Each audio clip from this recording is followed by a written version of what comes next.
Hey, I am Dave Balfe. I make music as For Those I Love, and this is Tower Recommended, and these are what I recommend. I have a love, and it never fades. From red garden sheds to watching lads on steads knocking heads. I should have thought about what I was going to choose before I came and what I was going to say, but I didn't. And then I dragged poor Zach around the place while he was very patient and accommodating. So I've picked a couple of things to talk about, and I really like this idea as a series as well. I really like the What's in My Bag YouTube series, the Amoeba one. I guess it's Amoeba, isn't it? The Criterion Collection have a thing where they bring directors and actors into a little tiny closet and they get to choose out all their whatever films they want and talk about the different films. And I've always looked at that and gone, Jesus, I'd love to do that. And then we did it, except with records and films. It's actually very daunting walking around because there's an abundance of great things to choose from. You never really want to commit to one thing because, you know, if I just start committing to stuff without really thinking about it, then there'll be stacks that high and then we'll be here all night. So I had to be very selective. I went and had a look at some films because film in general is something that takes up such a massive part of my life. Just visual language is something that I find to be a massive driving force to me as an artist. I was looking for a couple of things. I know we talked about Victoria. I thought once I was wandering around downstairs, I was like, oh, Victoria would be a really good thing to talk about here because the soundtrack is so strong and the film is so strong. I was thinking about Onibaba because of how the Foley is used as almost a storytelling mechanism in that film, and how strong just the sound of the reeds are as almost another character and another part of the horror of that classic. The presence of like a sonic threat or something like that as something that's really, really interesting to focus on as a storyteller, and something that I think I try and look at quite a bit with my music and storytelling. But I didn't pick any of those. I did find one of my favorite films ever, which is Embrace of the Serpent.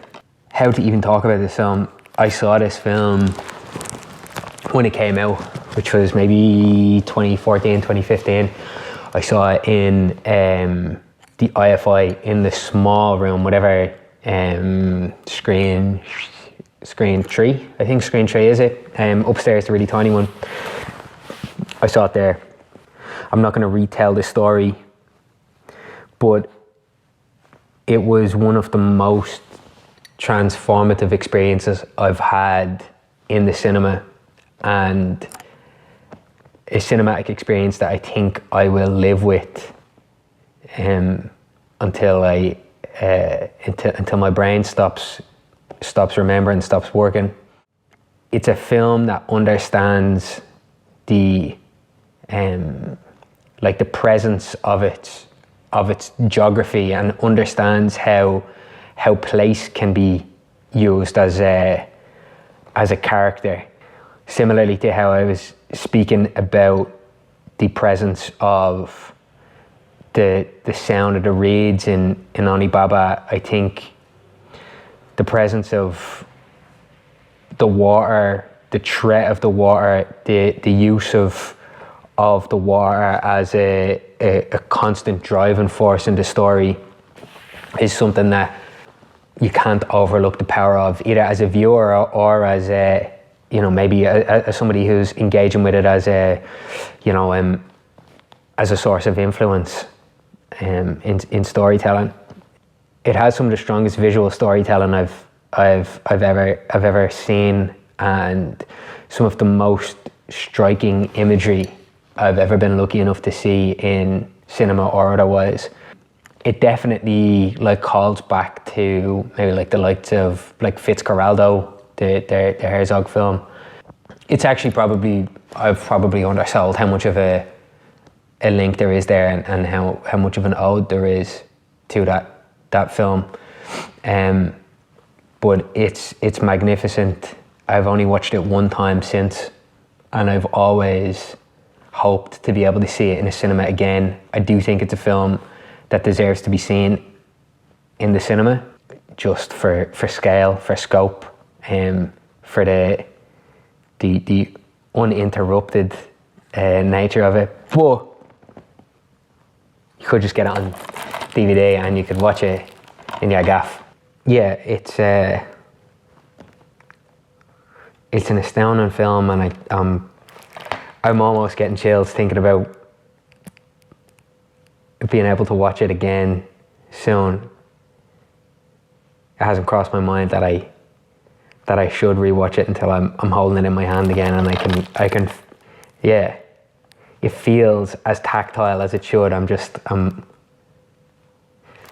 excited to be able to think about it again and to rewatch it soon, and to share it with people. It's such a special film. I had an argument, a very brief argument with it wasn't an argument. I mentioned it to a friend of mine recently. Said, yeah, man.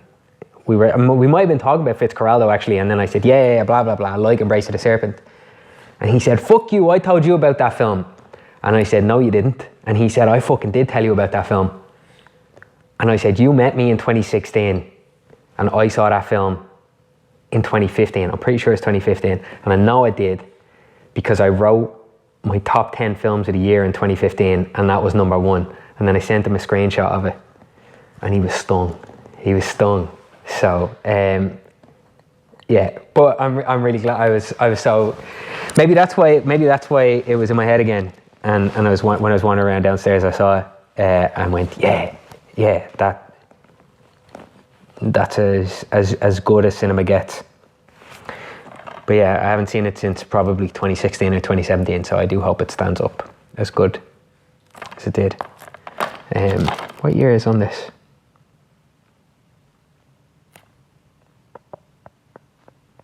(2015) Yeah, 2015. It's a great film. Cate Pompeii. My favorite album of 2022 so far, and today is what are we? February? It's February 22nd or something. It is. Yeah. I'm gonna do something. I might do something wacky at 22 minutes past 10 tonight, just to try and get it all. 22, and the 22nd of the 2nd, 2022, and it's Tuesday. Yes. Exactly. Yeah. My favorite album of the year so far, and a really unexpected piece of music for me. This was the first piece of music this year that I fell in love with, and it's a piece of music that seems to have reopened something for me again. I think I had been struggling with my love for music for the past couple of months, maybe even longer. I hadn't felt like anything had connected with me in a long time. Not necessarily new music, I mean music that has always had an emotional impact on me. Nothing, it was just all, I don't know. For a long time, everything was just sounding like background noise. But then towards the start of the year, I think stuff started to shift anyway, and particularly the past couple of weeks I've started to feel a little bit different in general in myself, and the light started to come back in a little bit again. And as that was happening, I listened to this album for the first time. I have liked Cate in the past, but nothing has struck me as profoundly as this piece of music has. It's called Pompeii, and I feel like it's a very fitting title for this record. It feels like monolithic. It feels at times cataclysmic. it's strange because it does, I don't know, I was going to say like it feels like a record that is so set in stone, but then I think I'd go on to probably I'd go on to correct myself on that by saying that it feels like it's so fluent and changing, but it's mesmerizing compositions back to back.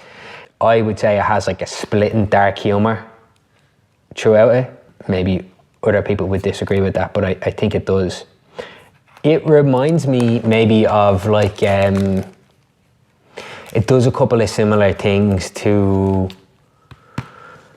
maybe like Spirit of Eden. That's one of the later Talk Talk albums, right? Yeah, in 1988. It has like a lot of I think these records, they do a similar thing. Like they have a lot of the tropes of like art pop, but they have like a constant focus on like a singing bass line throughout that drives everything forward. Like certainly at its core, these are probably really simple pop songs, but they've been stripped of so much of the sonics that usually populate, they usually populate the fullness of what I would say like this type of art pop, and it breeds so much in the space between everything, which I think Spirit of Eden does as well. It's called Spirit of Eden, right? It is, yeah. Sorry, I have a really bad memory. Yeah, and maybe like Mark Hollis and Cate are like similar storytellers in some ways, and maybe I'm not like, I was gonna say I'm not a massive Talk Talk fan, but then I really do love that record, and I think there's a lot of parallels there, and I would encourage anybody to listen to this. Start it from the start. If you're not going to start it from the start, just listen to Pompeii, the single, and I assume it's a single. I think it's probably a single, but there's a track on it called Pompeii. Get dressed, you're a mess, you're a sight. Did you dream about Pompeii? Will your eyes always give it away? Yeah, I challenge anyone not to be just pretty mesmerized by it. I said I played it for my partner. We were driving through the countryside with my partner recently, and I had it on. I don't know how impressed she was. I was going to say I don't know how impressed she was by it. I think I'm really underselling that as well, because I think she was just taken aback by how like bombastic I was singing along to it, going down country roads. I had it up full whack.